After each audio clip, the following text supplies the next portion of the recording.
আসসালামু আলাইকুম। টেকসন্ধির আরও একটি নতুন ভিডিওতে আপনাকে স্বাগতম। আজকের এই ভিডিওতে আমরা আরও একটি নতুন ফেসবুক কভার আর্ট নিয়ে চলে আসলাম। এই ভিডিওতে আমি আপনাদেরকে দেখাবো কিভাবে আপনারা এই কভার ফটোটি ডিজাইন করতে পারবেন। তো এই কভার ফটো ডিজাইন করতে হলে আমাদেরকে দুটি অ্যাপের প্রয়োজন পড়বে, একটি হচ্ছে পিক্সআর্ট, অন্যটি হচ্ছে পিক্সেল ল্যাব। তো চলুন চলে যাই মূল টিউটোরিয়ালে। তো প্রথমে আমাদেরকে পিক্সআর্ট অ্যাপটি ওপেন করতে হবে, দেন এখান থেকে প্লাস আইকনের উপরে ক্লিক করতে হবে। তারপরে এখান থেকে আমাদেরকে একটা ব্যাকগ্রাউন্ড অ্যাড করতে হবে। তারপরে এই ব্যাকগ্রাউন্ডটি অ্যাড করবো, ব্যাকগ্রাউন্ডটি ডাউনলোড লিঙ্ক ভিডিও ডেসক্রিপশন বক্সে দেওয়া থাকবে।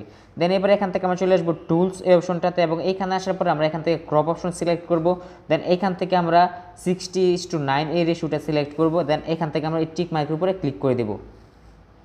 তারপরে এবার এখান থেকে আমরা চলে আসবো অ্যাড ফটো নামে একটি অপশন আছে, আমরা এই অ্যাড ফটো অপশনে, এবং এইখান থেকে এসে আমরা দুটো ফটো সিলেক্ট করবো। তো আমরা এখান থেকে এই ফটো আর এই ফটোটা সিলেক্ট করে দিলাম। তো আমরা এখান থেকে দুটো ফটো সিলেক্ট করব।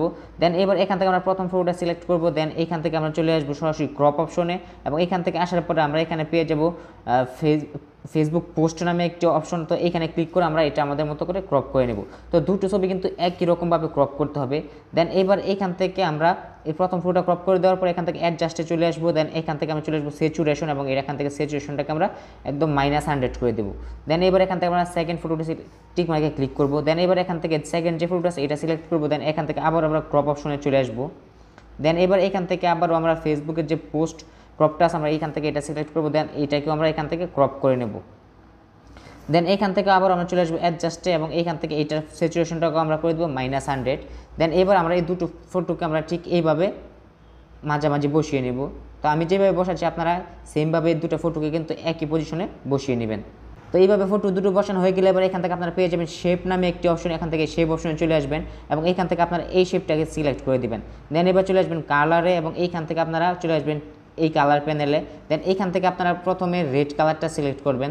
তো এখান থেকে আমরা একটা রেড কালার সিলেক্ট করলাম। দেন এখান থেকে টিক মার্কে ক্লিক করব। দেন আমরা প্রথম ফটোটার উপরে এই শেপটা নিয়ে আসবো, এবং এই শেপটা আমরা প্রথম ফটোটার সাথে অ্যাডজাস্ট করে বসিয়ে দেবো। দেন এবার এখান থেকে আমরা পেয়ে যাবো ব্লেন্ড একটি অপশনে, ব্লেন্ড অপশনে ক্লিক করে দেবো। দেন এখান থেকে মাল্টিপ্লাইটাকে সিলেক্ট করে দেবো। দেন এবার এখান থেকে আমরা লেয়ার অপশনে ক্লিক করব, এবং এখান থেকে এই রেড কালার শেপটার উপর ডাবল ক্লিক করব। দেন এখান থেকে আমরা ডুপ্লিকেট নামে একটি অপশন পেয়ে যাবো, এইটাতে ক্লিক করে দেবো। দেন এখান থেকে আবার লেয়ার অপশনে ক্লিক করবো, এবং এই শেপটাকে আমরা এই ফটোটার উপরে নিয়ে আসবো। দেন এইখান থেকে এবার আমরা চলে আসবো আবার কালার অপশন, এবং এইখান থেকে আবার আমরা এই কালার প্যানেলে চলে আসবো। দেন এখান থেকে আমরা এই গ্রিন কালারটা সিলেক্ট করে দেবো। তো দেখতে পাচ্ছেন এখানে আমাদের কাজটা মোটামুটি কমপ্লিট। জাস্ট এবার এখান থেকে আমরা টিক মার্কে ক্লিক করব, এবং এখান থেকে ডাউনলোড আইকনে ক্লিক করে এটা আমার গ্যালারিতে সেভ করে নেব। এইবার আমাদেরকে ভিডিও ডেসক্রিপশন বক্সে থাকা পিএলপি ফাইলের লিঙ্কে ক্লিক করতে হবে। দেন আমাদেরকে ঠিক এরকম একটি ইন্টারফেসে নিয়ে আসা হবে। তো আপনারা অনেকে পিএলপি ফাইল ডাউনলোড করতে পারেন না, কারণ আপনারা পুরো ভিডিওটা দেখেন না, তাই আপনারা পিএলপি ফাইল ডাউনলোড করতে পারেন না। এবং ডেসক্রিপশন বক্সটা ভালোভাবে পড়ার অনুরোধ রইল, নাহলে কিন্তু পিএলপি ফাইলটি আপনার পিক্সেল অ্যাপে কাজ নাও করতে পারে। দেন এবার এখান থেকে যে ডাউনলোড আইকনটি আছে, ডাউনলোড আইকনে ক্লিক করে কিন্তু আপনারা খুব সহজে এখান থেকে পিএলপি ফাইলটা ডাউনলোড করে নিতে পারবেন। তো দেখতে পাচ্ছেন এখানে আমাদের পিএলপি ফাইলটি কিন্তু ডাউনলোড হওয়া শুরু হয়ে গেছে। তো আপনারা ভালোভাবে ভিডিও ডেসক্রিপশনটা পড়ে নেবেন, দেন পিএলপি ফাইলটি ওপেন করবেন। এইবার আমাদেরকে পিক্সেল অ্যাপ অ্যাপটি ওপেন করতে হবে। দেন এখান থেকে 3 ডট অপশনে ক্লিক করতে হবে, এবং এখান থেকে ওপেন ডট পিএলপি ফাইল নামে আমরা একটি অপশন পেয়ে যাবো, আমরা এইটাতে ক্লিক করে দেবো। দেন এখান থেকে আমাদের সামনে ঠিক এরকম একটি ইন্টারফেস চলে আসবে। দেন এখান থেকে ডট পিএলপি অপশনে ক্লিক করবো, এবং এখান থেকে আমরা ডাউনলোড করা পিএলপি ফাইলটি পেয়ে যাবো, এখানে ক্লিক করে দেবো। দেন এখান থেকে ওপেন অ্যান্ড অ্যাড এটাতে ক্লিক করবো। দেন এখান থেকে ব্যাক করবো। তো দেখতে পাচ্ছেন এখানে আমাদের পিএলপি ফাইলটি চলে আসছে। তো এই পিএলপি ফাইলটিকে আমরা আবার এডিট করার জন্য এখান থেকে জাস্ট লেয়ার অপশনে ক্লিক করবো, এবং এখান থেকে আমরা এই ফটোটাকে আনলক করব। তো একটু আগে আমরা পিক্সআর্ট থেকে যে ফটোটি সেভ করেছিলাম সেই ফটোটা এখান থেকে ইম্পোর্ট করবো। তার জন্য আমরা এই ফটোটাকে সিলেক্ট করব। দেন এখান থেকে লেয়ার অপশনে ক্লিক করব, এবং এখান থেকে আমরা এই আইকনটাতে ক্লিক করব। দেন এখান থেকে রিসিলেক্ট অপশনে ক্লিক করব, এবং একটু আগে আমরা পিক্সআর্ট থেকে যে ফটোটি সেভ করেছিলাম সেই ফটোটা এখান থেকে সিলেক্ট করে দেবো। দেন এখান থেকে আমরা এবারে টিক মার্কে ক্লিক করে দেবো। দেন এইবার এইখান থেকে আমরা রিলেটিভ সাইজ অপশনে চলে আসবো, এবং এইটাকে আমরা 100% করে এটার সাথে অ্যাডজাস্টমেন্ট করে বসিয়ে নেব। দেন এখান থেকে রিলেটিভ পজিশন অপশনে ক্লিক করে এটাকে আমরা মিডল পজিশনে বসিয়ে এখান থেকে লেয়ার অপশনে ক্লিক করে এটাকে লক করে দেবো।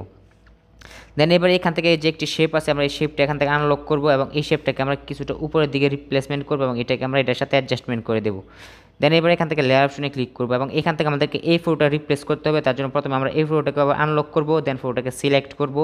দেন এখান থেকে লেয়ার অপশনে ক্লিক করবো, এবং এখান থেকে রিসিলেক্ট অপশনে ক্লিক করবো, এবং আমাদেরকে একটি ব্যাকগ্রাউন্ড রিমুভ করা ফটোর প্রয়োজন পড়বে। তো আপনারা এই ফটোর ব্যাকগ্রাউন্ড রিমুভ করে নেবেন রিমুভ ভিডিও ওয়েবসাইট থেকে, অথবা অন্য কোনোভাবে আপনারা চাইলে ফটোর ব্যাকগ্রাউন্ড রিমুভ করে নিতে পারেন।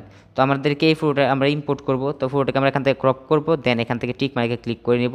তো এই ফটোটাকে এইখানে চলে আসবে। তো ফটোটাকে আমরা একটু রিসার্চ করে আমরা পজিশন মতো বসিয়ে নেব। তো দেখতে পাচ্ছেন এখানে আমাদের এই ফটোটিও চলে আসছে। তারপর এখান থেকে আমরা লেয়ার অপশনে ক্লিক করবো এবং এই ফটোটাকে লক করে দেবো। দেন এবার এই পিছনের যে নামটা আছে নাম দুটো আমাদেরকে রিনেম করতে হবে।